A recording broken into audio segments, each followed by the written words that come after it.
Baik, Assalamualaikum warahmatullahi wabarakatuh.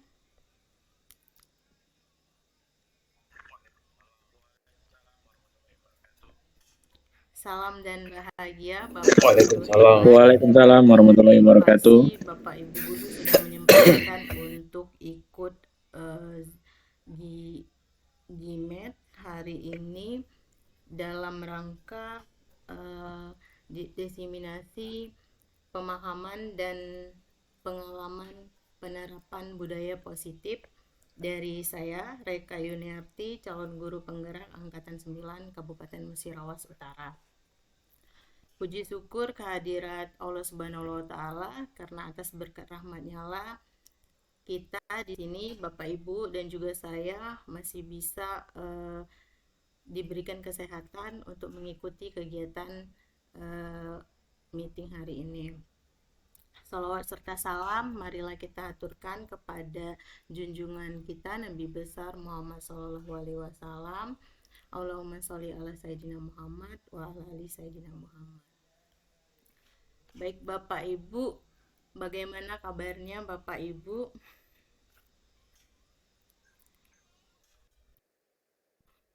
Baik, kali ini Alhamdulillah sehat. diseminasi budaya positif. Kira-kira Bapak Ibu sudah pernah mendengar atau mengetahui tentang budaya positif atau belum? Kalau sudah, boleh yang ingin menyampaikan soalnya tentang budaya positif. Setelah itu nanti kita akan masuk materi. Oke, Bapak Ferry Aprianca ya Pak, silakan Pak.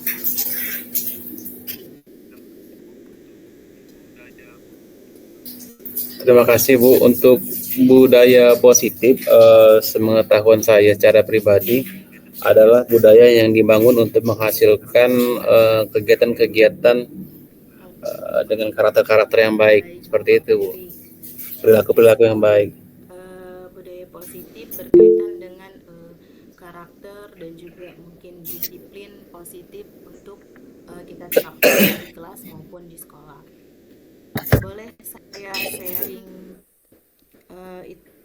Bapak presentasinya ya Bapak Ibu.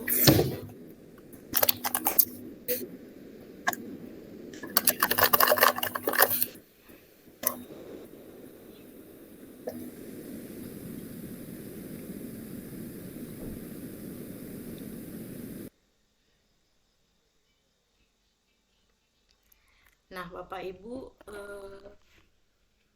ya di sini judulnya hari ini menyebarkan pemahaman dan penerapan pengalaman budaya positif.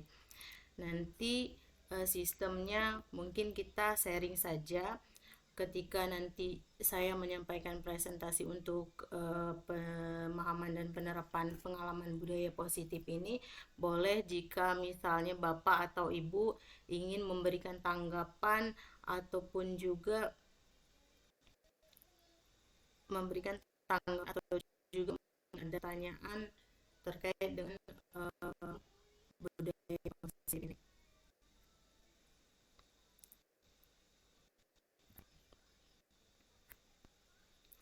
Nah, konsep inti dari budaya positif ini Bapak Ibu ada beberapa.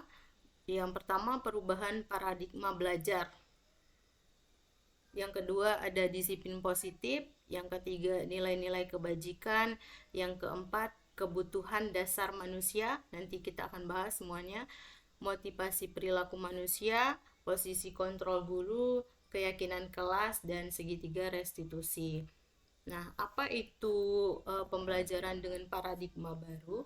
Pembelajaran dengan paradigma baru yaitu merupakan pembelajaran yang dirancang berdasarkan prinsip pembelajaran berdiferensiasi, sehingga para peserta didik belajar sesuai kebutuhannya berdasarkan tahap perkembangan sesuai dengan teori psikologi modern untuk mewujudkan profil pelajar Pancasila.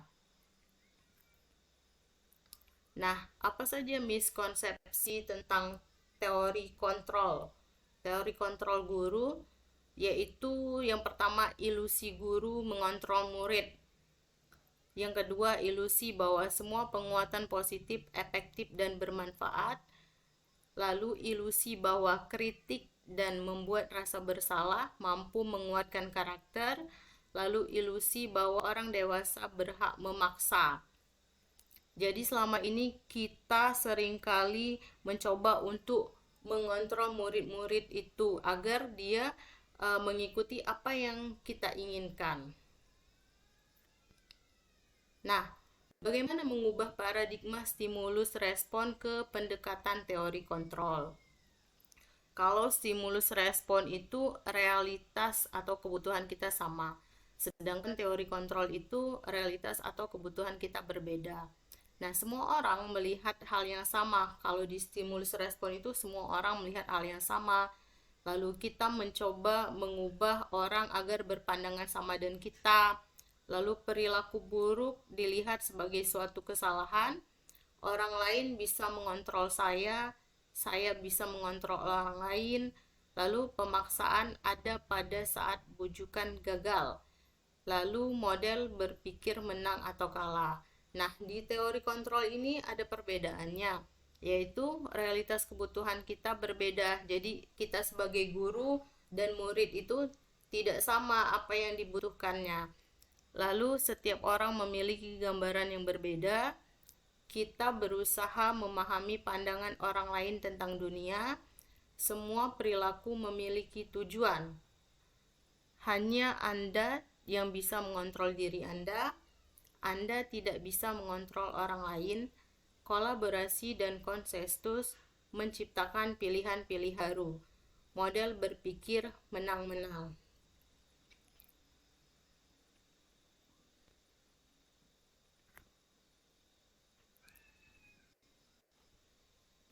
Nah, Bapak Ibu, kita masuk ke disiplin positif. Nah, disiplin berasal dari kata disiplina yang artinya belajar. Disiplin mengacu pada disiplin diri yang memiliki tanggung jawab terhadap apa yang dilakukannya berdasarkan nilai-nilai yang diyakini. Sebagai pendidik, tujuan kita adalah menciptakan peserta didik yang memiliki disiplin diri sehingga mereka berperilaku mengacu pada nilai-nilai kebajikan universal dan memiliki motivasi intrinsik dalam perubahan perilaku ke arah yang lebih baik. Disiplin positif ini merupakan salah satu cara penerapan disiplin yang bertujuan untuk menumbuhkan kesadaran serta memberdayakan peserta didik tanpa ataupun hukuman.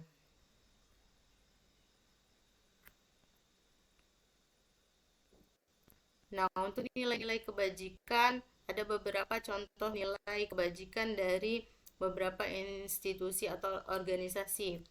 Salah satunya yang seperti kita sekarang di kurikulum Merdeka, yaitu profil pelajar Pancasila, yaitu beriman dan bertakwa kepada Tuhan Yang Maha Esa dan berakhlak mulia, berkebinekaan global, gotong royong, mandiri, kreatif, dan bernalar kritis. Lalu ada dari Ibu Primary Program, toleransi, rasa hormat, integritas, mandiri, menghargai, antusias, empati, keingintahuan, kreativitas, kerjasama, percaya diri, dan komitmen. Lalu untuk keterampilan hidup, dari keterampilan hidup dapat dipercaya, lurus hati, pendengar yang aktif, tidak merendahkan orang lain, dan memberikan yang terbaik dari diri. Nah, Bapak Ibu, kebutuhan dasar manusia itu adalah segala sesuatu yang kita lakukan untuk mendapatkan apa yang kita inginkan. Seluruh tindakan yang kita lakukan memiliki tujuan tertentu dan semua usaha terbaik yang kita lakukan adalah dalam rangka agar kebutuhan dasar kita terpenuhi dengan baik. Kebutuhan dasar manusia itu ada 5, yaitu kebutuhan bertahan hidup, contohnya untuk makanan, pakaian, tempat tinggal, keamanan, kesehatan. Kebutuhan untuk rasa diterima dan kasih sayang, yaitu rasa diterima, dipedulikan, berbagi, kerjasama, menjadi bagian dalam kelompok. Kebutuhan yang berikutnya yaitu kebutuhan akan penguasaan, yaitu harga diri, keinginan untuk dianggap, yaitu mandiri, memiliki pilihan, mencoba hal baru, dan mampu mengendalikan arah dirinya. Yang berikutnya yaitu kebutuhan akan kesenangan, yaitu bermain, humor, antusiasme, tertawa. Nah, Bapak Ibu,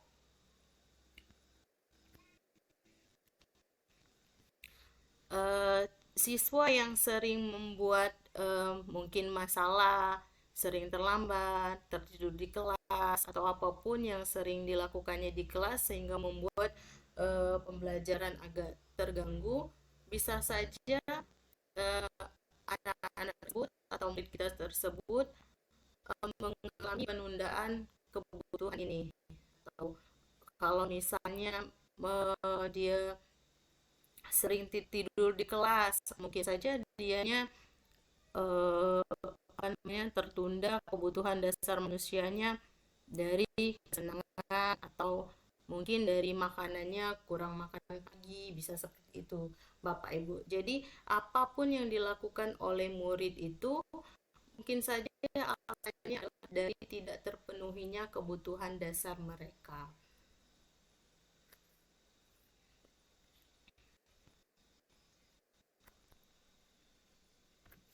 Baik Bapak Ibu, kita lanjut motivasi perilaku manusia. Nah, motivasi perilaku manusia itu ada motivasi internal, ada juga motivasi internal. Jika murid tersebut menghindari ketidaknyamanan dan untuk menghindari hukuman, itu bisa saja motivasi eksternal, atau juga ketika dia untuk mendapatkan imbalan atau penghargaan dari orang lain, itu motivasi eksternal. Kalau untuk menghindari ketidaknyamanan dan hukuman, yang dipikirkannya adalah apa yang akan terjadi jika saya tidak melakukannya. Misalnya ketika di dalam pembelajaran siswa tersebut sangat baik, namun motivasinya adalah dia tidak ingin dihukum oleh guru mata pelajaran tersebut, sehingga dia berusaha untuk menjadi murid yang mengikuti apapun yang diperintahkan oleh guru tersebut. Nah, itu berarti murid tersebut masih memiliki motivasi yang berasal dari eksternal Bapak Ibu. Tetapi jika murid tersebut sudah bisa mengembangkan dirinya sesuai dengan yang mereka inginkan, lalu menghargai dirinya, artinya apa yang dimunculkan perilaku dari dalam dirinya adalah memang benar-benar untuk dirinya menghargai diri mereka sendiri. Jadi yang dipikirkannya itu adalah saya akan jadi orang seperti apa jika saya melakukannya. Pikirannya sudah ke depan seperti itu. Misalnya, jika saya datang tepat waktu terus, saya akan menjadi murid yang bagaimana. Nah, berarti murid tersebut sudah memiliki motivasi internal dalam dirinya. Nah, kita sebagai guru, Bapak Ibu, tentunya sangat ingin agar murid tersebut memiliki motivasi internal. Oleh karena itu, dalam pembelajaran yang kita lakukan hendaknya didasari dengan tadi pemenuhan kebutuhan dasar mereka, sehingga kita bisa menciptakan pembelajaran yang berpihak pada murid. Akhirnya motivasi internal mereka akan muncul dengan sendirinya. Baik Bapak Ibu, selanjutnya ini adalah perbedaan dari hukuman, konsekuensi, dan restitusi. Kalau hukuman itu biasanya tidak terencana atau secara tiba-tiba, murid tidak tahu apa yang akan terjadi atau dia tidak dilibatkan. Hukuman itu bersifat satu arah, bisa juga berupa hukuman fisik atau psikis. Misalnya ketika ada siswa yang terlambat, guru yang piket memberikan siswa tersebut memanggil misalnya, Budi, sini, kenapa kamu terlambat? Sekarang kamu lari keliling lapangan 3 putaran. Nah, itu adalah bentuk hukuman. Kalau konsekuensi itu terencana atau disepakati sesuai dengan peraturan, murid tetap dibuat tidak nyaman, walaupun itu sudah disepakati dan terencana, tetapi murid tetap dibuat tidak nyaman karena sikap guru selalu memonitor murid. Biasanya misalnya terlambat tadi, kamu sudah tahu konsekuensi ini, kamu sudah tahu aturan sekolah bahwa terlambat itu tidak boleh.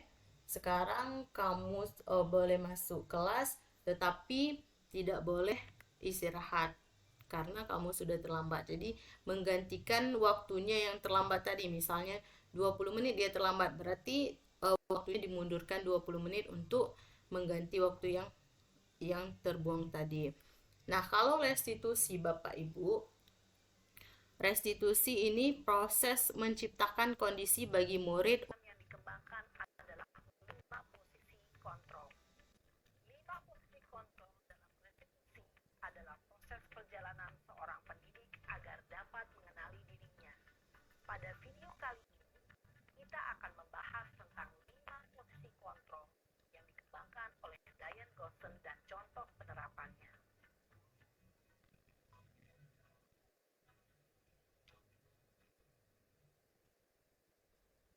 Posisi kontrol itu adalah 1.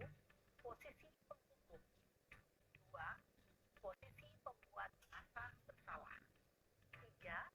Posisi teman, 4. Posisi pemantau atau monitor, dan 5. Posisi manajer.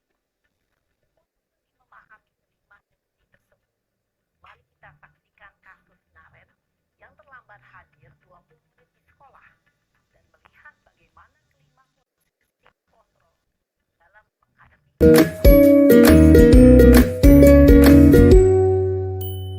Salam bahagia Ibu dan Bapak guru hebat.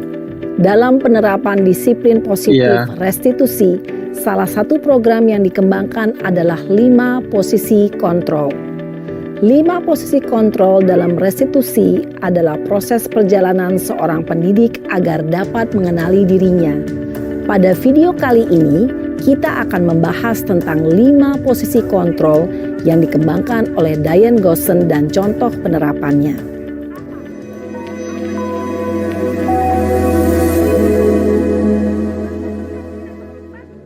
5 posisi kontrol itu adalah 1. Posisi penghukum, 2. Posisi pembuat merasa bersalah, 3. Posisi teman, 4. Posisi pemantau atau monitor, dan 5. Posisi manajer.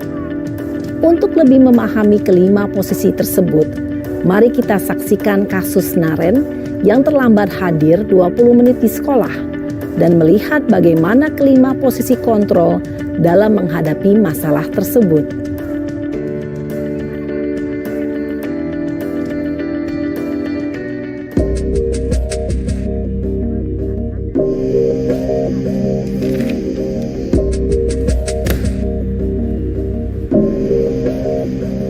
Naren! Sini kamu! Selamat pagi, Bu. Selalu terlambat. Kamu deh, pasti terlambat. Maaf, Bu. Saya... Apa? Apa coba? Alasan kamu apa lagi? Kapan sih kamu tidak terlambat? Malas sekali ya kamu jadi anak. Saya... Dasar pemalas. Gak kapok-kapok sih kamu. Sudah berapa kali terlambat? Sana. Kamu keliling lapangan basket 2 kali. Kenapa saya harus keliling lapangan basket, Bu? Kenapa? Kamu mau lawan ibu? Berani-beraninya jawab. Sudah terlambat, masih berani jawab pula. Sekarang, keliling lapangan basket 5 kali sekalian. Biar kapok. Cepat. Pergi sana ke lapangan basket. Posisi penghukum biasanya berbicara dengan nada tinggi, menghardik, menunjuk-nunjuk, menyakiti, dan menyindir. Hukuman bisa berupa fisik maupun psikis. Ibu dan bapak guru hebat.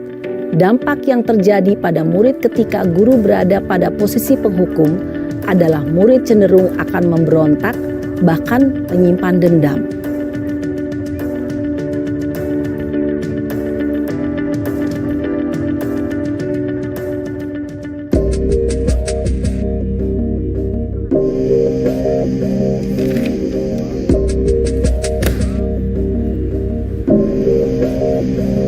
Naren,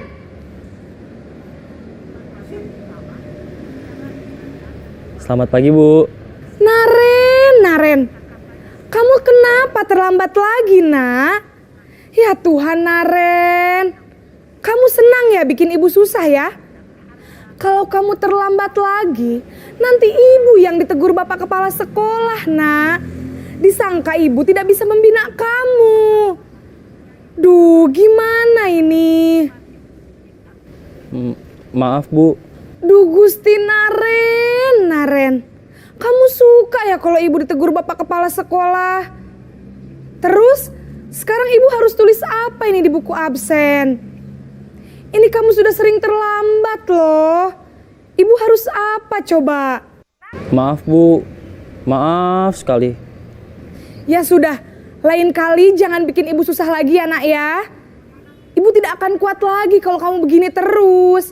Bisa jantungan kalau ibu ditegur bapak kepala sekolah. Sana cepat ke kelas. Maaf ya, Bu. Maaf sekali.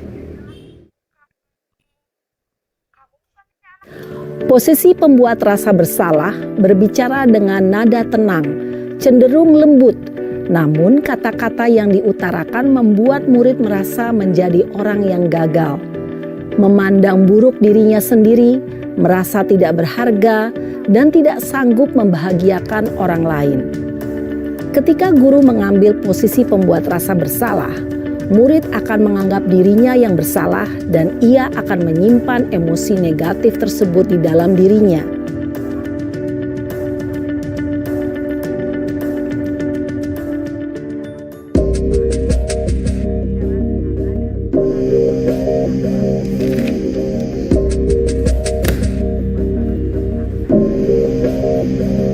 Naren,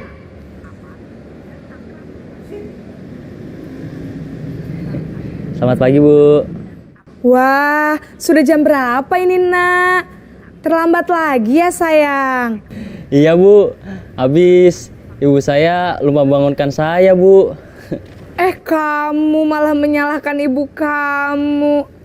Kamu bukannya anak yang larinya paling kenceng. Kok terlambat sih? Iya, Bu. Saya memang terlambat bangun tadi. Jadi, biarpun saya lari kencang, tetap gak kekejar, Bu. Ya sudah sana. Nanti lain kali larinya lebih kenceng lagi ya. Biar gak terlambat lagi. Bikin seneng ibu. Demi ibu. Bisa kan? Bisa lah, Bu. Ya sudah sana masuk kelas. Ibu beresin urusan absen kamu. Kamu ini ada-ada saja. Dalam posisi teman, guru berbicara dengan nada suara ramah, akrab, cenderung bersenda gurau untuk menjaga suasana tetap santai. Murid akan merasa senang, aman, dan akrab dengan guru. Identitas yang tercipta adalah identitas sukses atau berhasil. Namun, perlu diingat, karena ini masih dorongan eksternal, maka ada faktor ketergantungan dari murid kepada orang tertentu. Di sini guru absennya, sehingga di lain waktu murid bisa berperilaku baik, namun hanya kepada orang-orang tertentu saja.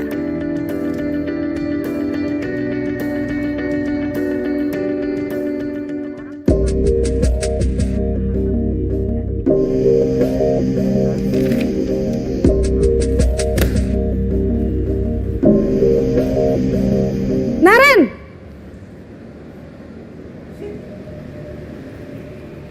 Selamat pagi, Bu. Naren, apa peraturan sekolah kita tentang jam berapa kita harus masuk sekolah, nak? Kita harus di sekolah jam 7, Bu. Iya betul, sekarang sudah jam 7.20. Naren sudah tahu konsekuensinya jika terlambat hadir. Paham Bu, saya harus tinggal kelas pas jam istirahat selama 20 menit. Iya benar, konsekuensinya demikian. Jadi nanti jam 9.30 pas istirahat, kamu harus tinggal di kelas, kerjakan tugas tambahan untuk ketertinggalan kamu, ya. Baik Bu. Posisi pemantau mengandalkan penghitungan atau data untuk mengontrol murid. Guru mengarahkan murid berdasarkan peraturan dan konsekuensi. Seorang pemantau menunjukkan bahasa tubuh dan ekspresi wajah yang datar dan cenderung formal.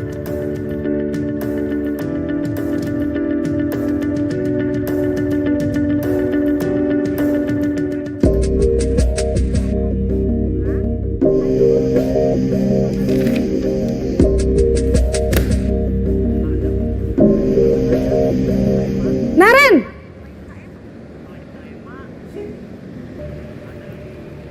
Selamat pagi Bu.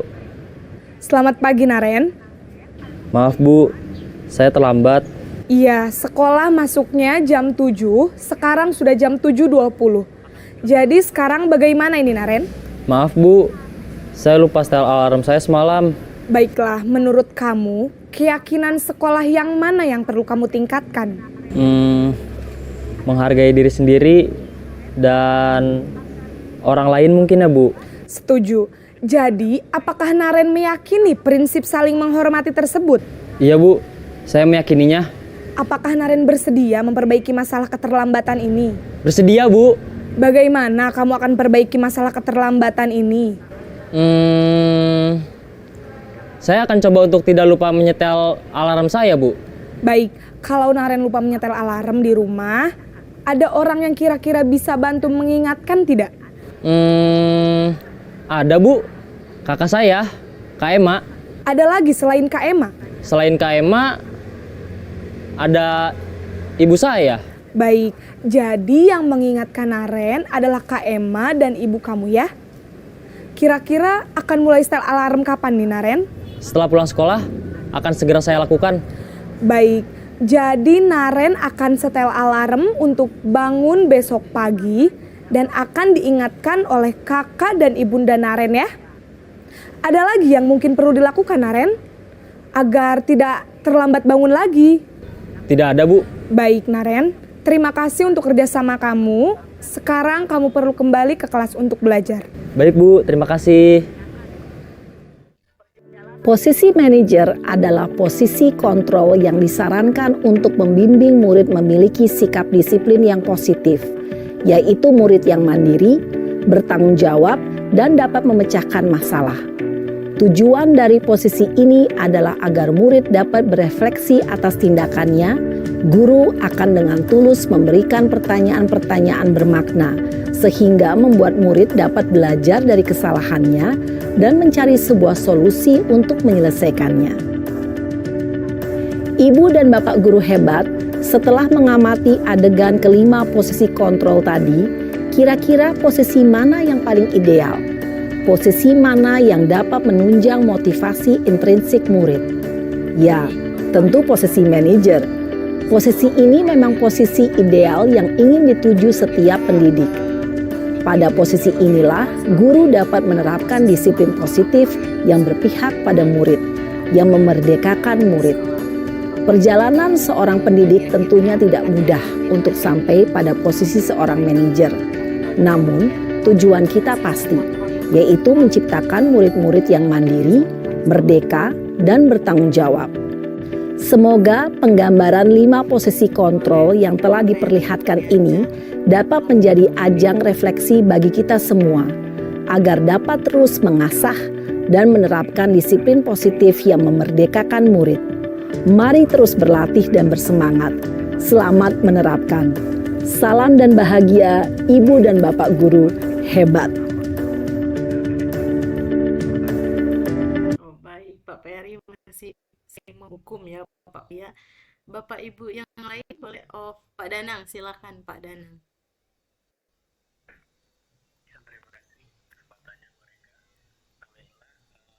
Kalau melihat videonya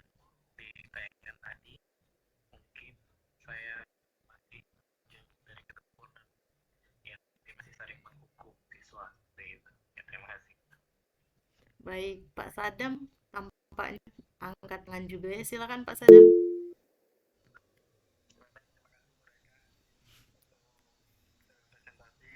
Terima kasih atas kesempatannya, Bu. Kalau untuk melihat hasil video tadi, dari pengalaman yang saya lakukan, saya masih berada di posisi penghukum, Ibu. Jadi masih di posisi pertama, belum sampai ke manajer.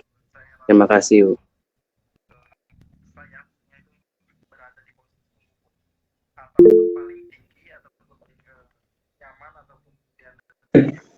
Ya, terima kasih kesempatannya Bu Reka.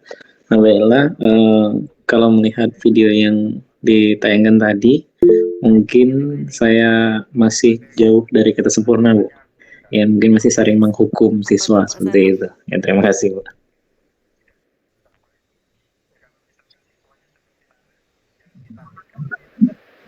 Ya, baik, terima kasih Bu Reka. Sungguh presentasi khususnya video yang posisi kontrol ini seperti apa ya, memberikan refleksi di kegiatan saya sehari-hari. Mungkin ibu-ibu tahu setiap hari saya menghadapi anak-anak yang sering terlambat. Nah, dari 5 posisi kontrol itu saya rasa saya khususnya itu berada di posisi penghukum ataupun paling tinggi ataupun paling nyaman ataupun kemudian berpihak kepada siswa itu membuat rasa bersalah seperti itu. Jadi kalau untuk dijadikan sebagai manajer atau pemantau sulit sekali seperti itu. Nah, mungkin juga ini ingin jadi sebagai lanjutan bahan pertanyaan Bu Reka. Ya, untuk juga kita diskusikan bersama gitu. Ya, kalau misalkan siswanya seperti Naren yang ditampilkan di video tadi, Saya akan bisalah kita akan menerapkan kepada posisi kontrol yang sebagai manajer seperti itu. Nah, bagaimana kalau kemudian yang terlambat ini bukan siswa yang kemudian mempunyai motivasi yang tinggi untuk maju merubah diri. Bagaimana kalau misalkan keterlambatan itu memang dibuat-buat dan disengaja-sengaja, Bu Reka. Jadi bukan hanya memang karena ada hal-hal yang sesuatu yang menjadi penyebab utama terlambat, misalkan bergadang atau ada hal lain seperti itu. Menganggap remeh tentang aturan dan segala macam mau seenaknya saja. Nah, itu bagaimana Bu Reka di posisi kontrol seperti itu? Bagaimana kita memulainya untuk sebagai idealnya sebagai manajer ya, posisi kontrol manajer yang dijelaskan di paparan tadi gitu. Tunggu ya Pak Sadam. Diperhatikan. Saya share dulu itu.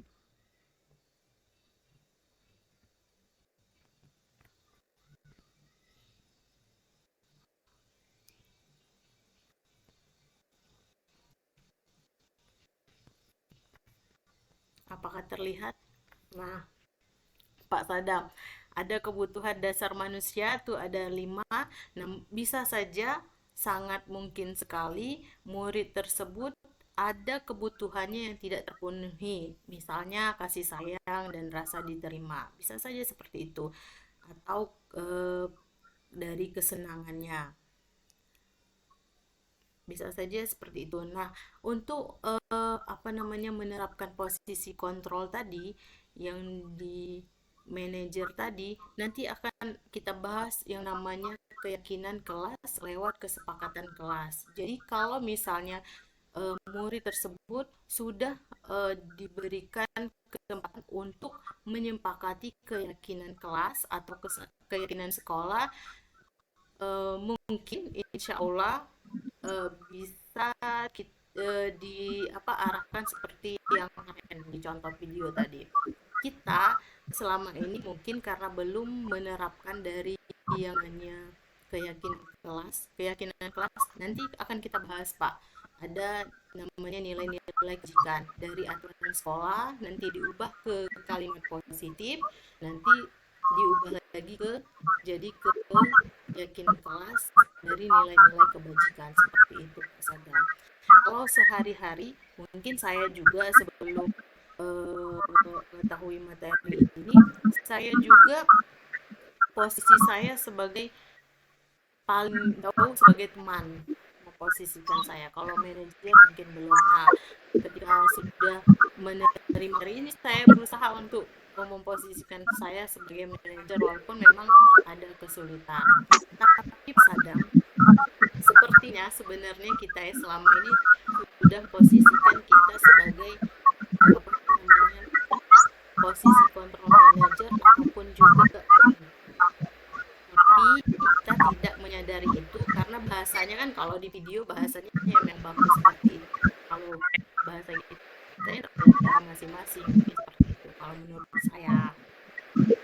Nah mungkin bapak yang lain ada tambahan berdasarkan pengalamannya dipersilakan.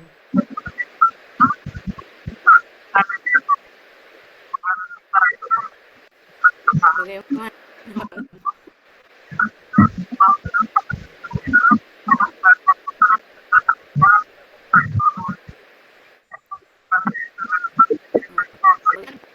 Apakah kita lanjut? Apakah kita lanjut untuk ya?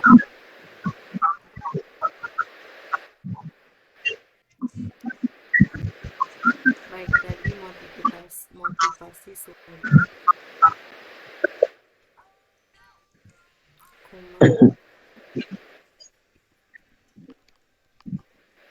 Ya, terima kasih Bu Reka penjelasannya. Sedikit.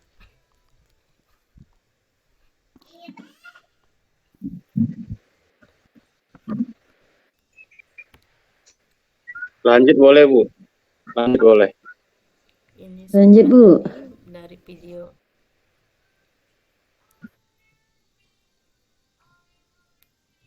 Nah, Bapak Ibu, sebelum kita masuk ke itu, kita tebak-tebakan dulu.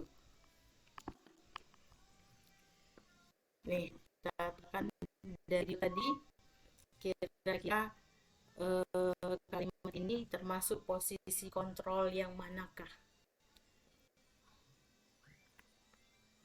Yang pertama, saya kecewa sekali dengan kamu. Menurut Bapak Ibu, kira-kira posisi kontrol apa kalau kalimatnya saya kecewa sekali dengan kamu?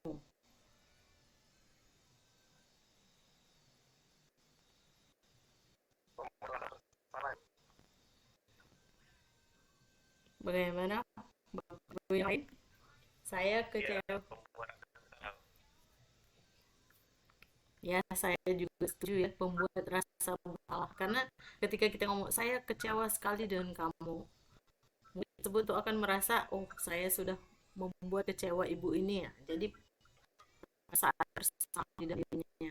Selanjutnya, kamu tidak Membuat rasa bersalah ya, Bu? benar melakukannya.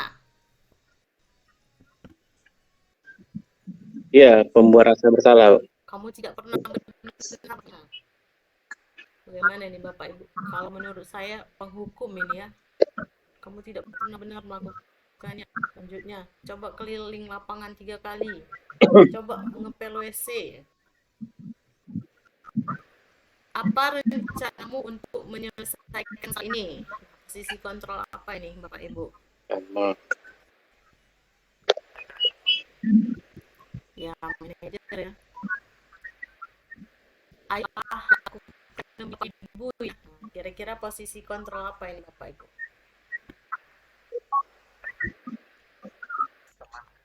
Ya teman ya. Seakrab teman. Selanjutnya, kamu tidak Manajer akan ya. pernah mendapat nilai jika tidak mengerjakan tugas. Menurut Bapak Ibu, posisi apa? Teman. Teman ya. Iya, teman. Ya, mantau. Ya, mantau ya. Kamu tidak akan pernah mendapat nilai jika tidak mengerjakan tugas. Dari aturan-aturan ya, Bapak Ibu.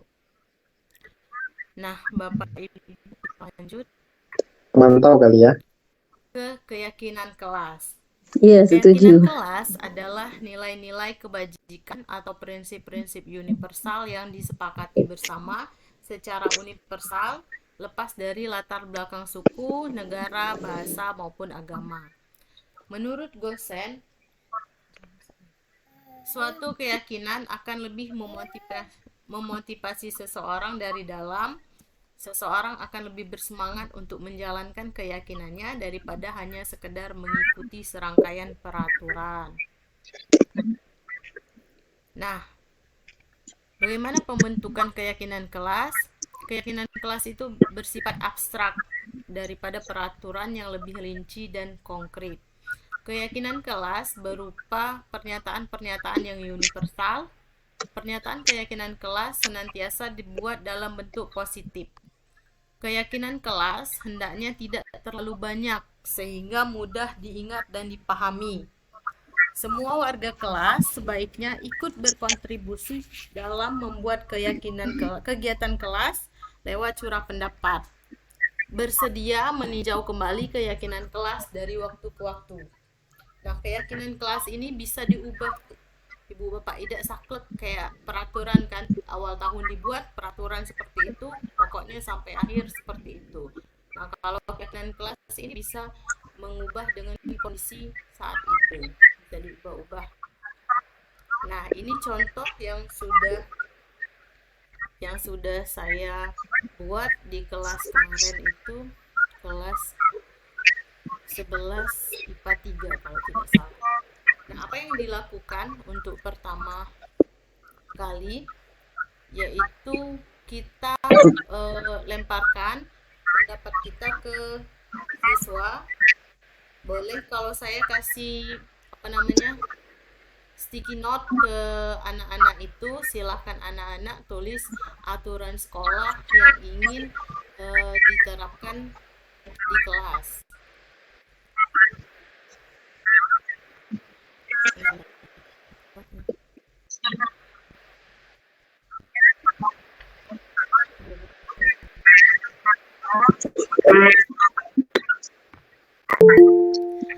Nah, anak-anak tersebut kalau saya Bapak Ibu menerapkannya disuruh anak tersebut dipersilakan untuk menuliskan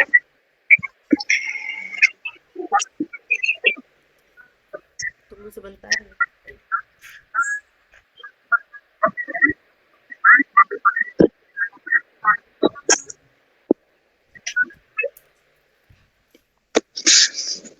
Baik Bapak Ibu, mohon maaf.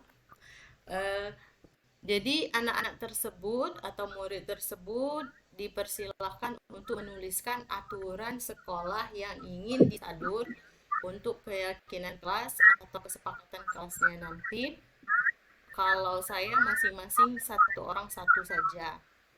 Jadi setelah itu dibacakan dan ditulis di tulis itu. Kalau saya boleh langsung ditempel ke kertas karton, boleh. Tapi kalau saya ditulis dulu itu nanti dibacakan. Kalau misalnya ada yang sama ya sudah lempar saja, tinggal tulis yang berikutnya lagi. Nah, setelah itu Bapak Ibu dari aturan-aturan sekolah tadi kita jadikan kalimat positif, karena biasanya Bapak Ibu aturan sekolah itu berbentuk negatif. Misalnya jangan buang sampah sembarangan, jangan terlambat, tidak boleh membawa handphone ke sekolah, atau tidak boleh berbicara ketika guru menjelaskan pelajaran, atau tidak boleh memainkan handphone saat pelajaran, tidak boleh memakai make up. Pokoknya rata-rata kalau aturan itu bentuknya adalah kalimat tidak boleh, jangan, harus, itu. Nah, dari aturan itu kita ubah ke kalimat positif. Misalnya jangan membuang sampah sembarangan, kita ubah jadi membuanglah sampah pada tempatnya. Tidak boleh berbicara ketika guru menjelaskan, misalnya diam saat guru menjelaskan. Apalagi misalnya tidak makan dan minum ketika berada di kelas, makan dan minum pada waktunya, pada waktu istirahat, seperti itu Bapak. Pak Sadam boleh dinonaktifkan dulu itunya mikrofonnya kalau boleh. Terima kasih Pak Sadam. Nah, setelah dari aturan tadi diubah ke dalam kalimat positif, kita akan masukkan lagi ke nilai kebajikan Bapak Ibu, nilai kebajikan universal. Nah, nilai kebajikan universal itu misalnya kan seperti tadi,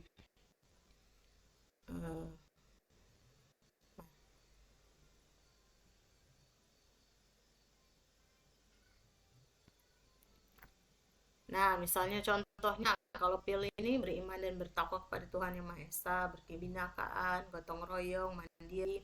Nah, dari kalimat-kalimat tadi diubah menjadi ini nilai kebajikan ini. Misalnya buang sampah pada tempatnya, apa nilai kebajikannya, ataukah kesehatan, atau misalnya gotong royong, boleh kayak gitu. Tidak boleh makan minum itu menghormati sesama, misalnya saling menghargai, seperti itu Bapak Ibu. Nah, nanti di kalimat positif yang sudah disinkronkan atau diubah menjadi nilai kebajikan tadi ditulis. Makanya tadi kan di sini dituliskan hendaknya tidak terlalu banyak sehingga mudah diingat dan dipahami. Jadi Bapak Ibu, kalau misalnya seperti aturan tata tertib kita yang sekarang kan banyak sekali itu poin-poin kan suat gotong royong, di kelas itu harus gotong royong misalnya. Nilai kebajikannya kesehatan, keselamatan, menghargai orang lain, tidak berbicara ketika guru menjelaskan, bisa menghargai orang lain kan, menghormati orang lain, bisa seperti itu Bapak Ibu. Jadi anak akan mudah untuk mengingatnya. Nah, setelah sudah diubah menjadi nilai kebajikan tadi, boleh ditempel atau misalnya ditulis tangan saja, dikreasikan, bisa di kertas karton, bisa atau di bentuk poster, nanti di print bisa. Tapi setelah itu harus ditandatangani oleh semua warga kelas itu, termasuk gurunya juga, karena keyakinan kelas ini juga berlaku untuk gurunya juga. Apabila gurunya tidak melanggar keyakinan kelas ini, dia juga harus melihat kembali keyakinan kelasnya. Seperti itu Bapak Ibu. Apakah ada tanggapan Bapak Ibu?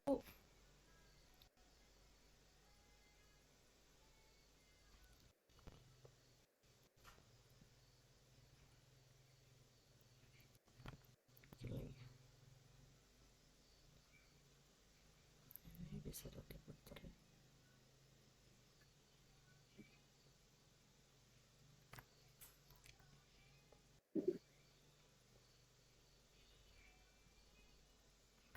Bagaimana Bapak Ibu, masih terdengar suara saya? Oke. Lanjut ya. Lanjut ya. Segitiga restitusi. Masih aman. Ini segitiga Masih restitusi mereka lanjutkan saja. berkaitan juga dengan posisi kontrol guru tadi. Posisi kontrol guru manajer. Posisi kontrol guru manajer itu pasti menerapkan segitiga restitusi.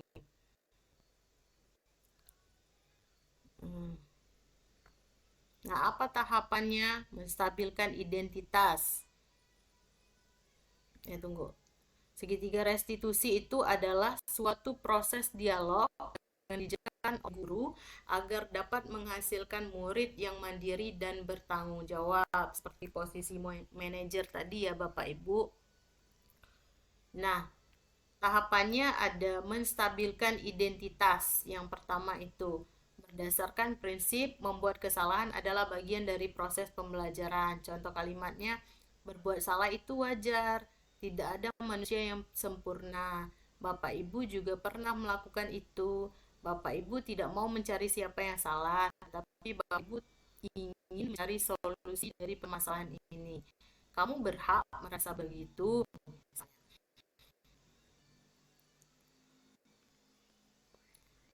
Nah, selanjutnya langkahnya adalah validasi tindakan yang salah. Berdasarkan prinsip, setiap perilaku berupaya memenuhi kebutuhan tertentu. Contoh kalimatnya, kamu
Tania tahu kenapa dipanggil ibu ke sini?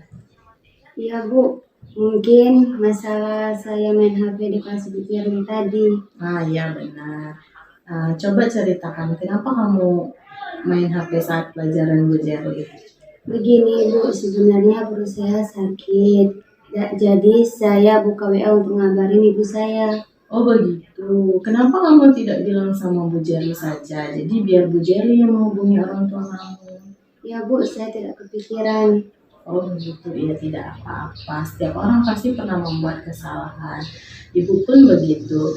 Nah waktu ibu sekolah dulu, ibu juga pernah sakit perut. Tapi karena handphone belum sebanyak sekarang, ibu memberitahu guru ibu. Nah, akhirnya diantarkan pulang oleh guru ibu itu. Tapi Tania, sepertinya ibu lihat Tania sering sekali sakit perut ya. Apa jarang sarapan Tania? Ya Bu, saya jarang sekali sarapan.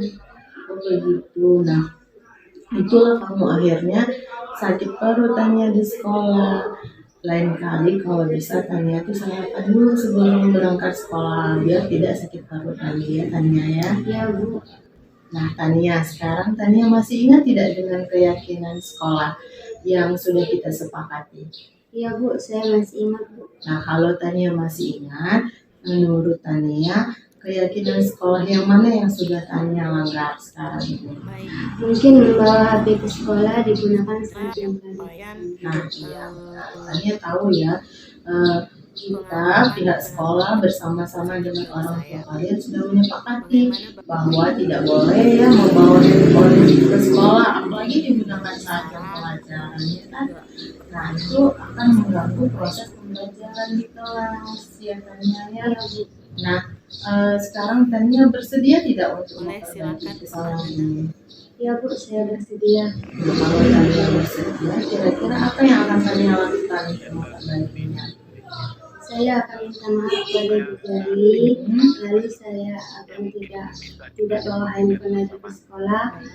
Kalau perut saya kambuh, saya akan temui guru untuk mengabari hal saya. Oke, Tania. Nah, Ibu apresiasi sekali dengan apa yang akan Tania lakukan, apa yang sudah Tania putuskan. Nah, sekarang masih sakit tidak perut Tania? Iya Bu, masih sakit. Oke, kalau masih sakit. Kira-kira segitiga restitusi ini dapat membantu menyelesaikan masalah dari yang permasalahan simpel hingga kompleks. Mengingat kalau permasalahannya simpel dan yang dampak masalah itu siswanya bisa dibilang bukan normal ya, bisa dibilang masih bisa diajak berpikir positif gitu. Ya, terima kasih Bu Reka, luar biasa sekali presentasinya. Mungkin saya ada sedikit pertanyaan ya Bu, yang mungkin bisa kita diskusikan bersama. Mengenai segitiga restitusi yang Bu Reka sampaikan tadi, apakah kira-kira teori segitiga restitusi ini bisa untuk menyelesaikan semua masalah yang ada pada siswa? Maksud saya begini, apakah kira-kira segitiga restitusi ini dapat membantu menyelesaikan masalah dari yang permasalahan simpel hingga kompleks? Mengingat kalau permasalahannya simpel dan yang terdampak masalah itu siswanya bisa dibilang bukan normal ya, bisa dibilang masih bisa diajak berpikir positif gitu ya. Nah itu mungkin bisa, tapi bagaimana dengan permasalahan siswa yang sifatnya kritis, misalkan sudah berkelahi, dan itu saya rasa untuk berpikir positif diajak untuk menyelesaikan ataupun berpikir untuk menemukan permasalahannya sendiri itu agak sulit. Nah, gimana kira-kira Bu Reka? Terima kasih. Sudah itu yang teori dari kebutuhan dasar manusia tadi. Kalau kita benar-benar sudah memahami itu, bisa saja kita menyelesaikan permasalahan siswa yang walaupun berat sekali, yang seperti Pak Danang tadi, teori kebutuhan dasar manusia digabungkan dengan keyakinan kelas dan sekolah, bisa saja kalau menurut saya. Begitu Pak Danang kalau menurut saya, karena tidak mungkin teori dibuat tanpa ya tidak yang sekedar aja, kalau menurut saya seperti itu. Ya Pak Peri, silakan Pak Peri, kita berdiskusi. Ya Pak Sadam juga, Pak Sadam tunggu ya. Baik. Ya, ya Pak Peri. Tadi menurut saya yang disampaikan oleh Ibu Reka sudah, yaitu melihat dari berbagai kebutuhan dan peraturan. Namun saya akan lebih fokus kepada peraturan dan nilai-nilai keyakinan yang dicapai. Terkait pertanyaan Pak Danang tadi,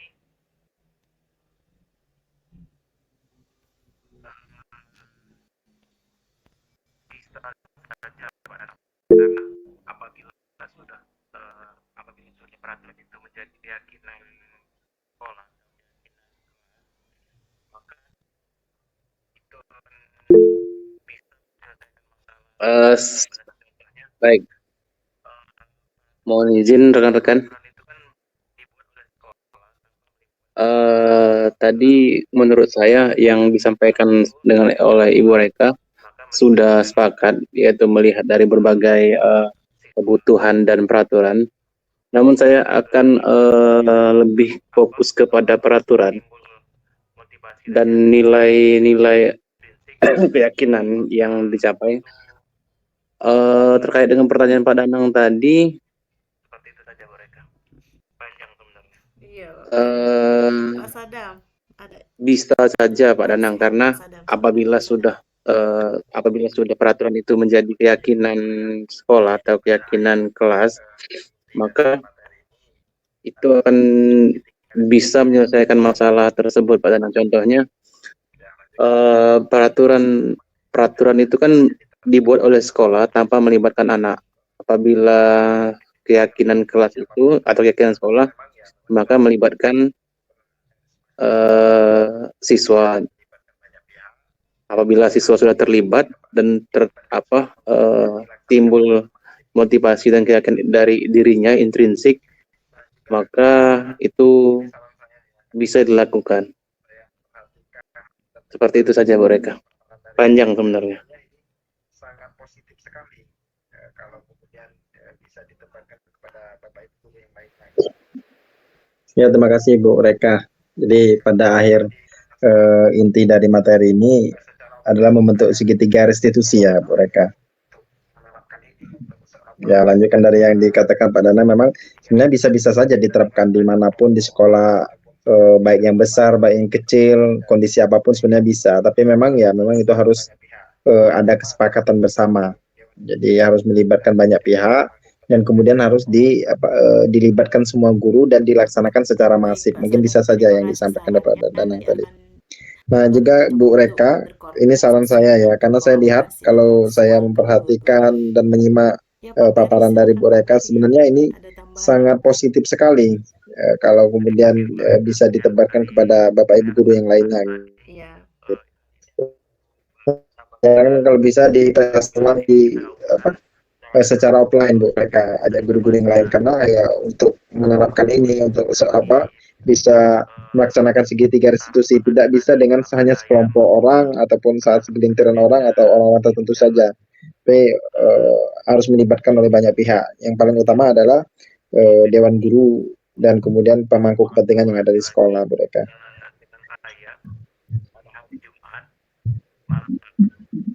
Kembali lagi mengulas kegiatan ini secara berulang-ulang agar timbul motivasi intrinsik dalam diri kita. Seperti itu rekan-rekan sekalian. Mohon bantuannya. Sedikit Bu Reka menyambut dari pernyataan Pak Sadam tadi. Hal ini akan sangat bagus apabila hal ini kita gaungkan secara terus-menerus dan berkelanjutan. dia berulang terus menyambut dari selaku waka kan eh, kita mengambil saran Pak Sadam kebijakan kalau tadi, misalnya maka saya terlambat mengundang kami selipkan rekan-rekannya ada Pak di Peri, dalam Pak Danang, eh, mungkin guru-guru yang lainnya bisa kegiatan termotivasi juga. GIMED ini untuk berkolaborasi lagi dengan saya pada hari Jumat Bagaimana Bapak Ibu malam ada lagi Sabtu yang untuk kembali lagi menyampaikan mengulas kegiatan ini secara berulang-ulang sarannya agar atau pertanyaan timbul atau pendapat? motivasi intrinsik dalam diri kita. Seperti itu rekan-rekan sekalian. Mohon bantuannya. Oh Pak Despa ya, Pak Despa baru muncul Pak Insyaallah. Despa. Ini silakan Pak Despa.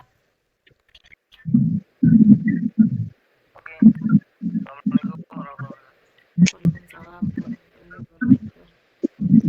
Waalaikumsalam warahmatullahi wabarakatuh. Konsep inti budaya positif yang Bu mereka sampaikan, saya sendiri tidak menyimpulkan banyak. Intinya ya dari semua budaya memberikan positif kemudian semua bukan cuma mereka Oke, Assalamualaikum warahmatullahi wabarakatuh. Waalaikumsalam. Konsep inti budaya positif yang Bu Reka sampaikan, walaupun saya tadi tidak menyimak terlalu banyak, intinya ya dari semua stakeholder, tapi ya utamanya di sekolah sih ya. Kalau dari kita memberikan contoh yang positif, kemudian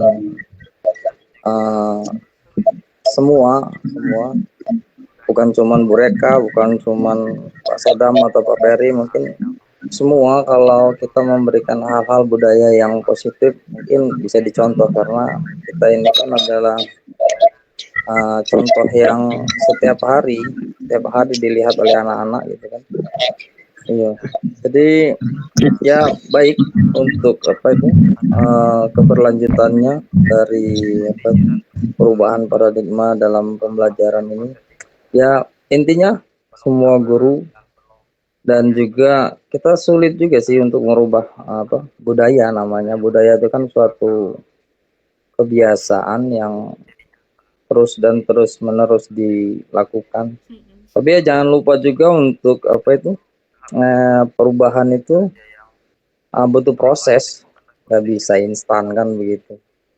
Dan benar kata Pak Sadam tadi, harus continue dan terus kita melakukan proses ini dengan penuh kesabaran, dengan penuh keyakinan. Insya Allah mudah-mudahan budaya positif itu akan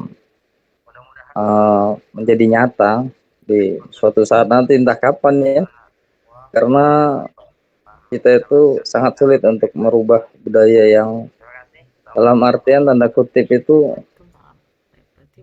sudah turun-temurun gitu. Itulah tugas kita sebagai seorang pengajar, seorang pendidik, seorang guru, untuk melakukan perubahan budaya yang menuju ke arah yang lebih baik. Itu saya dari Bu Reka. Mudah-mudahan dari proses ini kita semua dapat menjalankan dengan lebih baik lagi. Terima kasih. Assalamualaikum warahmatullahi wabarakatuh. Pendapatnya, sarannya. Waalaikumsalam warahmatullahi wabarakatuh. Bagaimana? Kalau tidak, mungkin akan kita tutup. Bagaimana Bapak kasih tanda? Pak Sam? Oh, oke. Baik, tadi tidak dibuka dulu ayo. Mungkin demikianlah pembahasan tentang budaya positif kita hari ini. Sebelum itu doa dulu. Ada yang bersedia untuk memimpin doa penutup? Pak Danang. Boleh Pak Danang. Doa dulu. Dulunya cukup Bu Reka. Doa dulu.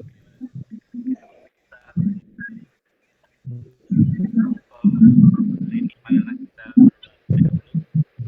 Al-Fatihah.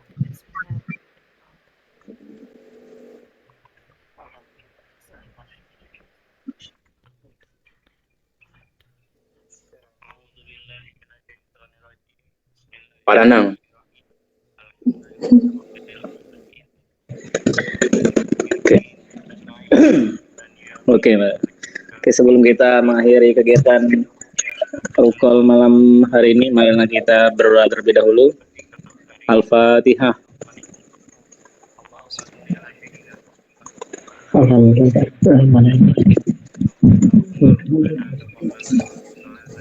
A'udzu billahi minasyaitonir rajim. Bismillahirrahmanirrahim. Alhamdulillahirabbil alamin. Hamdan syakirin, hamdan na'imin, hamdan yuafi ni'ma wa yukafi mazidah. Ya Rabbana lakal hamdu kama yanbaghi li jalali wajhikal karim wa azimi sultanik. Allahumma sholli ala sayyidina Muhammad wa ala ali sayyidina Muhammad. Allahumma rabbana taqabbal minna sholatana wa syiyamana wa qiyamana wa ruku'ana wa sujudana wa qudana wa tadurana wa tahushu'ana wa ta'abuna wa taqsiruna ya Allah ya rabbal alamin. Allahumma a'ini ala zikrika wa syukrika wa husni ibadatik. Allahumma inna nas'aluka iman nafi'an wa amalan mutaqabbalan wa rizqan halalan thayyiban. Ya Allah, pada malam hari ini kami berkumpul di ruang kolaborasi ini ya Allah. Ampunilah segala dosa-dosa kami, dosa kedua orang tua kami, dosa ibu bapak kami, dosa guru-guru kami, dan dosa para pemimpin-pemimpin kami.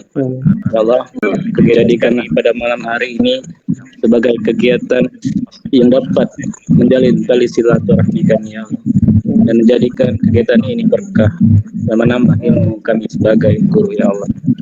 Semoga ke depan kami dapat menerapkan teori-teori yang telah disampaikan tadi ya Allah. Rabbana atina fid dunya hasanah wa fil akhirati hasanah wa salamun alal mursalin walhamdulillahirabbil alamin. Assalamualaikum warahmatullahi wabarakatuh. Waalaikumsalam. Makan pindah grupnya. Sekian diseminasi penerapan pengalaman budaya positif dari saya.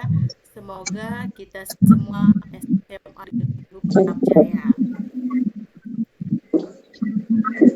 Baik Bapak Ibu, demikianlah saya akhiri. Wabillahi taufiq wal hidayah. Wassalamualaikum warahmatullahi wabarakatuh. Terima kasih Bapak Ibu. Mantap. Kehadirannya dalam ruang kolaborasi.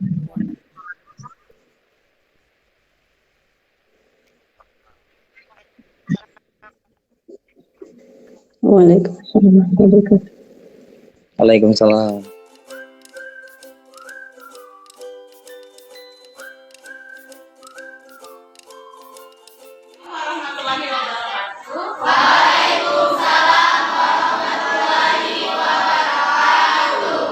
Selamat siang dan salam sejahtera untuk kita semua.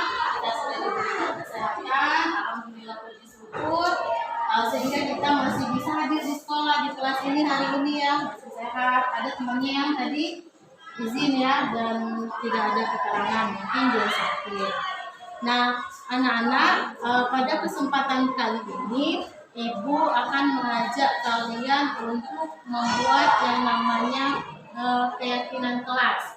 Karena ini adalah pertemuan pertama kita.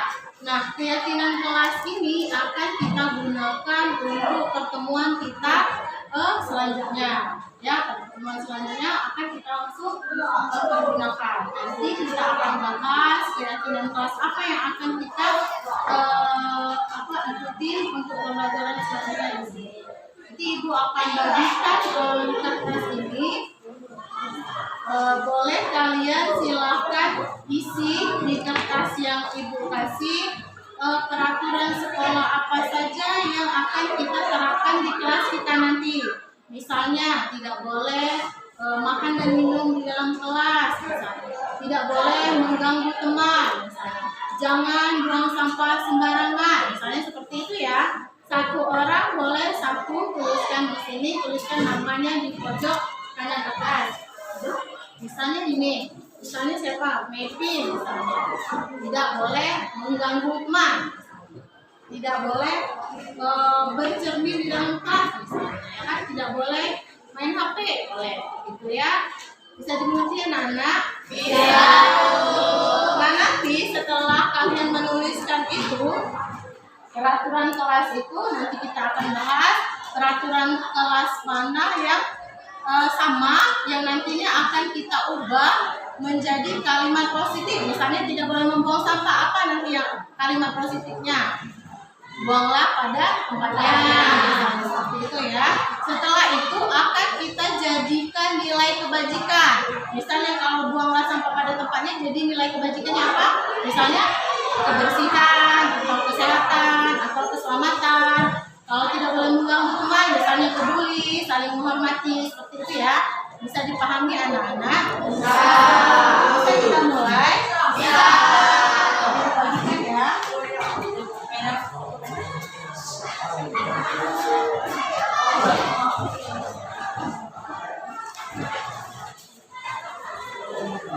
Boleh dibagiin tuh.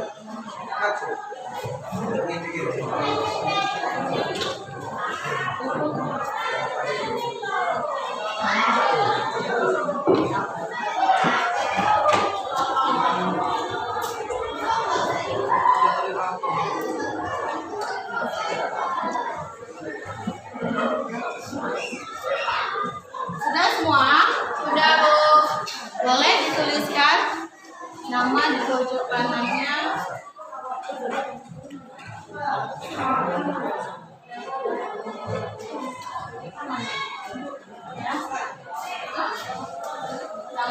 Nama panggilan itu pojok kanan langsung.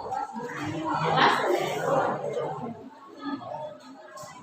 Nanti boleh minta tolong satu orang anak untuk menuliskan ya nak ya, menuliskan aturan sekolah yang sudah kalian tuliskan itu di papan tulis. Nanti biar kita bahas mana yang sama mana yang akan kita jadikan keyakinan kelas kita nanti.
Sudah?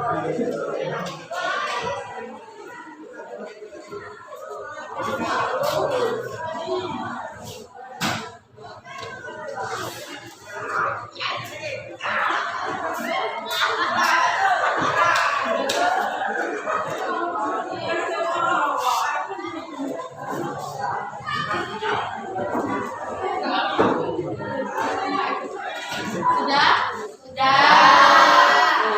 Boleh dikumpulkan ke teman yang di depannya, nanti teman yang di depannya.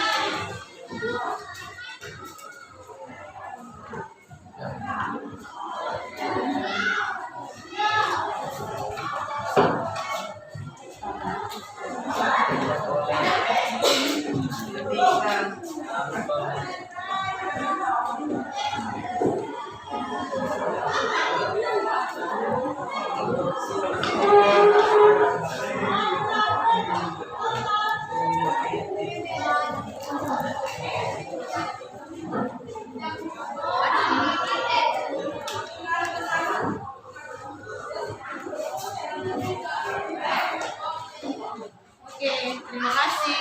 Ini adalah aturan sekolah yang sudah kalian tuliskan, yang nanti akan kita bahas mana yang akan kita ubah jadi kalimat positif dan akan dijadikan keyakinan kelas kita ya, untuk kita jadikan panduan dalam proses pembelajaran kita ke depannya.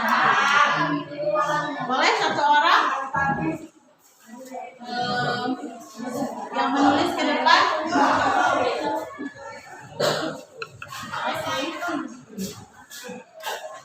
Nanti ditulis, kalau sama berarti tidak usah lagi tulis ya.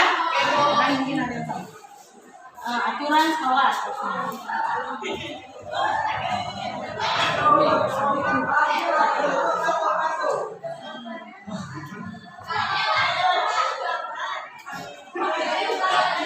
Satu, jangan membuli teman sekelas.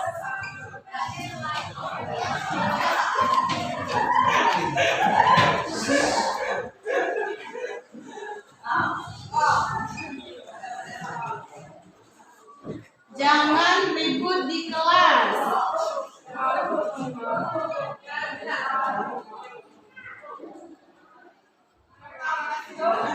Tidak boleh ngomong kasar.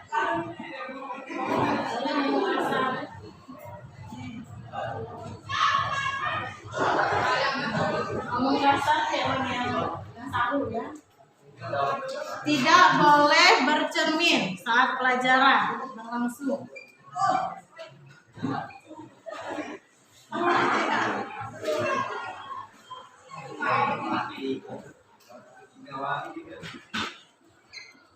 Ini sama ya, tidak boleh ngomong kasar, apalagi sampai teriak-teriak. Tambahannya, apalagi sampai teriak-teriak. Tidak boleh bercermin, sama ya. Tidak boleh memakai make up. Tidak boleh memakai make up.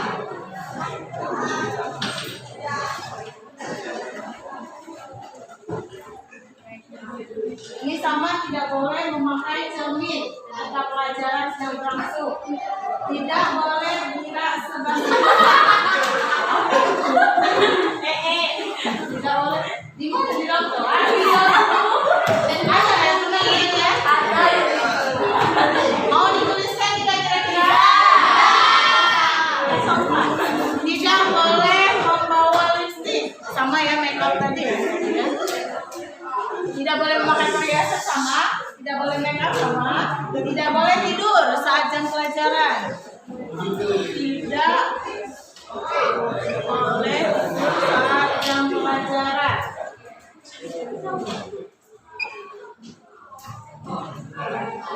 Tidak boleh membawa handphone. Tidak boleh membawa handphone.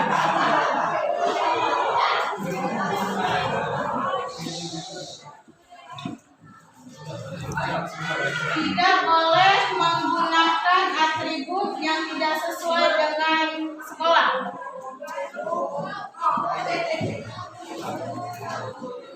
Tidak boleh ribut, tadi sudah ada ya. Ribut, tidak boleh membawa make up katanya. Nah, tidak itu sama. Tidak boleh menggunakan atribut yang tidak sesuai.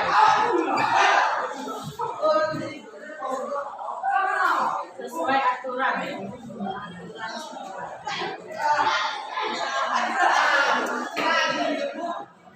Tidak boleh bolos saat pelajaran. Bolos. Nah, ini ada lagi buang sampah.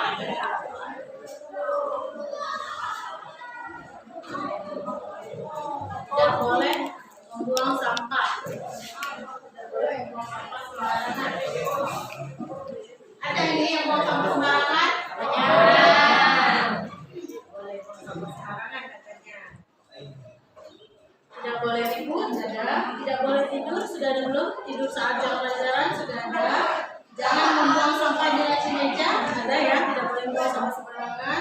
Tidak boleh berbicara kotor tadi, yang kasar sama tidak? Sama. Di garis miring, kasar, garing, kotor. Benar? Di atas tidak? Dilarang tidur di kelas ada ya. Jangan membuli, sudah ada. Dilarang makan saat jam pelajaran katanya. Dilarang makan saat jam pelajaran. Ada yang makan saat jam pelajaran? Makan apa kalau makan putih?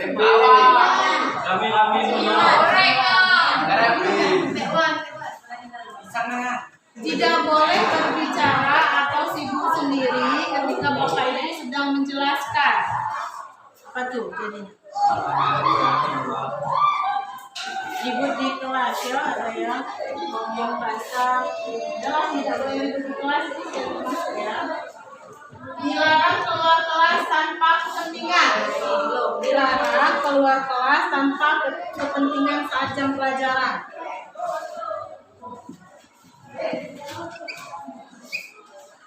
Berlangsung saat jam pelajaran. Tidak boleh ngomong kasar, sudah ada. Dilarang makan, sudah ada. Jangan membuli, sudah ada. Jangan buang sampah sembarangan, sudah ada. Membuli lagi. Apa ada yang membuli di kelas ini? Jangan membuang sampah, sudah ada. Tidak boleh tidur, sudah ada. Tidak boleh main HP saat jam pelajaran. Tadi kan membawa tadi ada membawa handphone. Main HP saat pelajaran. Dilarang buang sampah, sudah ada. Tidak boleh membuli teman. Tidak boleh mengejek teman atau mengusir teman, sama ya kayak tadi ya. Dilarang pembulian, banyak ya bully ini. Tidak boleh membawa HP di sekolah, ada. Tidak boleh menyontek, ada ini. Tidak boleh mencontek. Tidak boleh mencontek saat ujian, karena dilarang oleh guru. Kalau tidak dilarang, kalau tidak dilarang contek ya. Mencontek saat ujian. Ini jangan membuli, sudah ada. Jangan ribut, sudah muntah. Udah, jadi anak-anak, ini yang sudah kalian tuliskan. Aturan sekolahnya sudah dituliskan. Ada berapa nih? 14. Nah, ini akan kita ubah jadi kalimat positif. Kalau sudah diubah jadi kalimat positif, nanti akan bisa jadi nilai kebajikan. Nilai kebajikan itu ada ketertiban, keamanan, keselamatan, kesehatan, saling menghormati, saling menghargai, terus apalagi yang peduli, terus ada empati. Banyak ya, itu namanya nilai kebajikan atau persatuan, kan merangkul sama. Nah, dari sini akan kita ubah nanti jadi nilai kebajikan kelas yang kita yakini untuk pembelajaran kita ke depannya. Jangan membuli teman sekelas, jadinya apa? Kalimat positifnya dulu, jangan membuli teman sekelas. kelas. Berarti apa ada? Peduli terhadap sesama teman. Peduli terhadap sesama teman. Nanti kita ubah jadi ini ubah jadi kalimat positif dulu. Peduli kepada sesama teman. Bagusan tulisan anak itu ya daripada ibu ya. Jangan ribut di kelas. Apa kalimat positifnya? Saling menghargai. Itu nilai kebaikannya nanti kita ubah jadi nilai positif dulu. Jangan ribut di kelas. Memperhatikan dulu.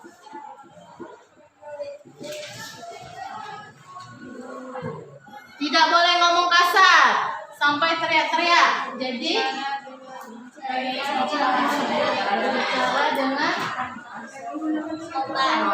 bicara dengan sopan. Bicara dengan sopan dan santun. Tidak boleh bercermin saat pelajaran. Sama ini ya. Perhatikan dulu ya, sama ya.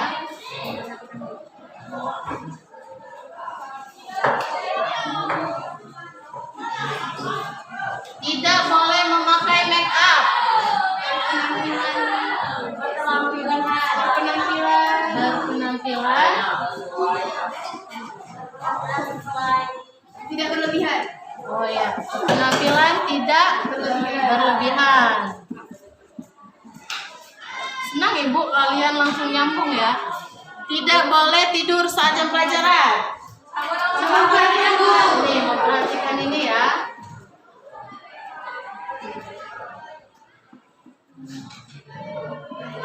Tidak boleh membawa handphone.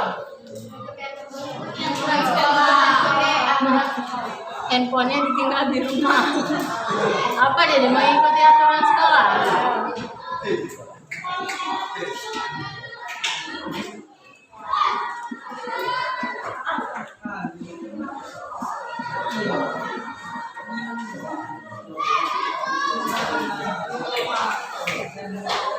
Terus tidak boleh menggunakan atribut yang tidak sesuai. Atributnya sesuai. Ya, menggunakan atribut yang sesuai.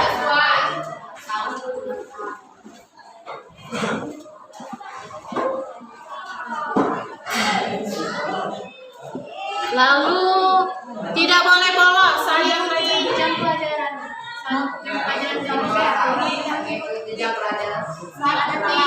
Mengikuti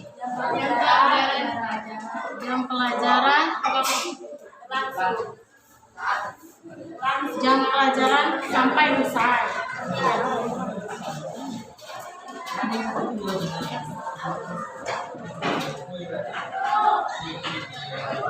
Tidak boleh membuang sampah sembarangan. Buang sampah pada tempatnya. Buanglah sampah.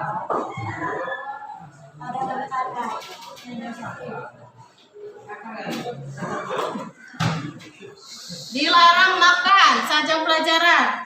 Makan saat jam istirahat saya. Makan saat jam istirahat.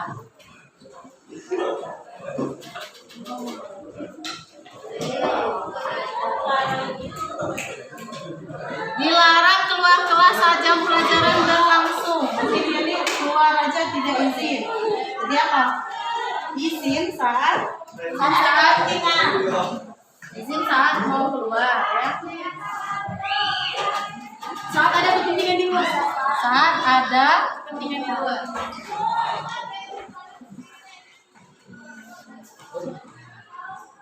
Terus tidak boleh main HP saat jam pelajaran. Mengikuti aturan. Memperhatikan guru.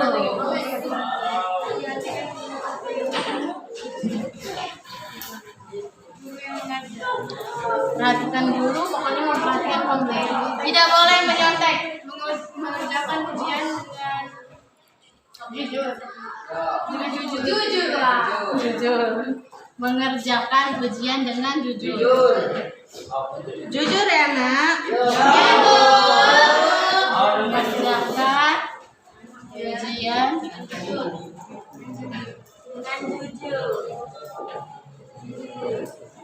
Oke, sekarang kita sudah dapat kalimat positifnya. Nanti akan kita ubah di keyakinan kelas ini. Nanti dituliskan di sini. Saling peduli. Oke, ini sudah ada peduli. Terus menghormati guru, kayaknya langsung ke. Ada apa lagi di situ? Saling menghargai.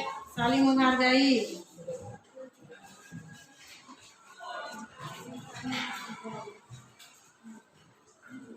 Oke, jangan ribut di kelas. Apa ini? Tidak boleh ngomong kasar. Terus bercermin saat pelajaran berlangsung. Berpenampilan tidak berlebihan. Saling menghargai. Kalau yang ini menghargai siapa? Menghargai. Berpenampilan tidak berlebihan menghargai siapa? Menghargai diri sendiri. Kalau yang ini menghargai siapa? Menghargai orang lain ya, saling menghargai. Saling mengikuti aturan sekolah. Itu disiplin. Tadi ada yang nulis disiplin. Terima kasih. Tadi ada yang nulis disiplin.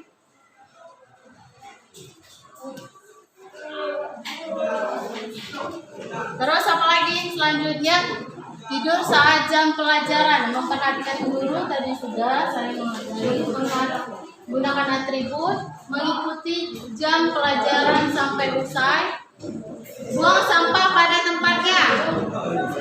Apa kalau buang sampah? Kebersihan, terus kebersihan.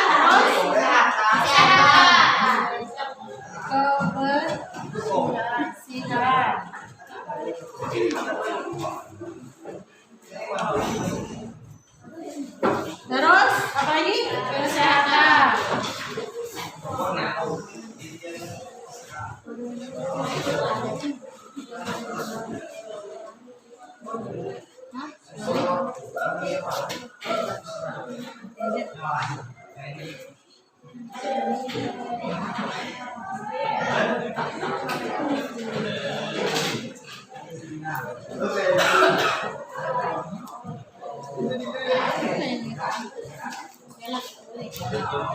Kesehatan. Terus apa lagi? Izin saat ada kepentingan di luar. Disiplin ya, sudah ada ya. Disiplin. Memperhatikan guru sudah ada. Mengerjakan ujian dengan jujur. Jujur.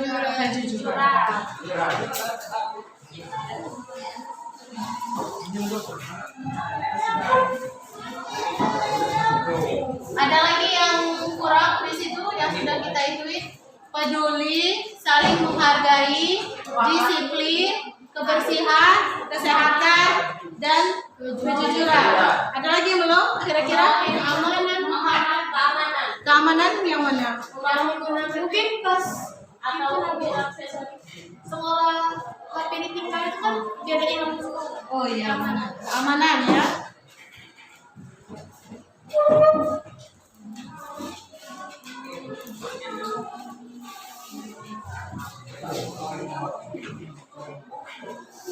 Ada lagi? Sudah habis? Jadi anak-anak, ini yang sudah kita sepakati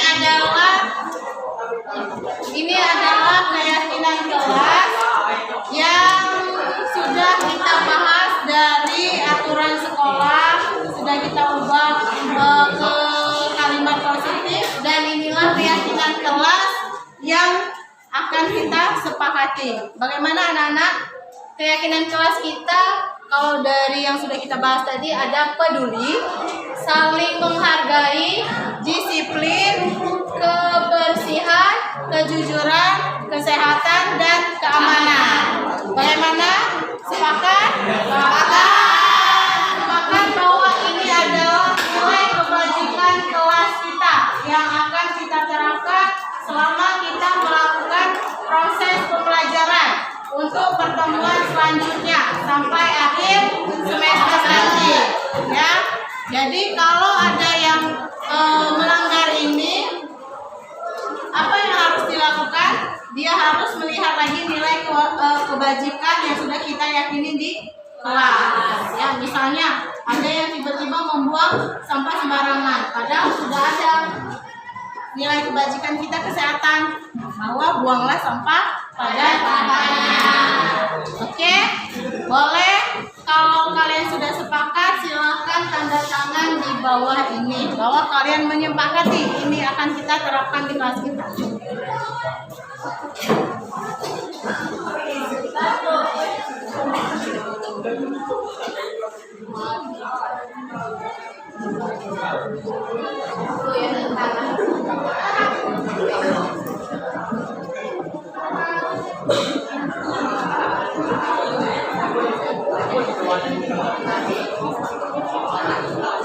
Boleh tanda tangan di sini? Boleh, silakan gantian. Urutan di bawah dari Sasa ya. Sasa, urutannya sini. Dari mana boleh? Dari sini ya. Nah boleh. Silakan pilih mau warna hijau boleh, biru boleh. Oke. Silakan ada.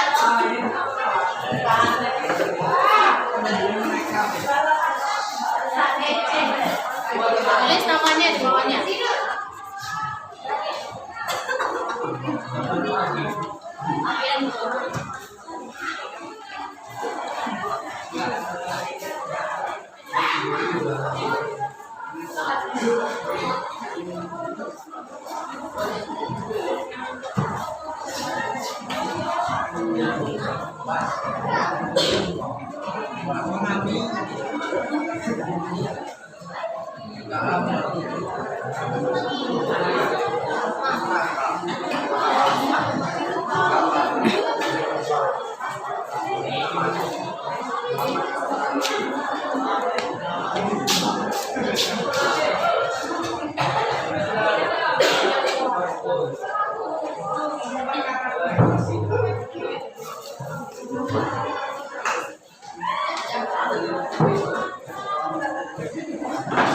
Lanjut, kalau bisa dua-dua atau langsung tiga dapat. Ya cepat kan?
Oke anak-anak, inilah kegiatan kelas kita dan sudah kita sepakati, kalian juga sudah tanda tangan. Sekarang giliran ibu yang tanda tangan, karena ibu juga harus menyepakati ini, karena ini juga berlaku pada ibu. Kalau ibu misalnya melanggar yang kesehatan tadi, ibu malah buang sampah sembarangan, artinya ibu harus balik lagi ke nilai kebajikan yang sudah kita yakini, ya.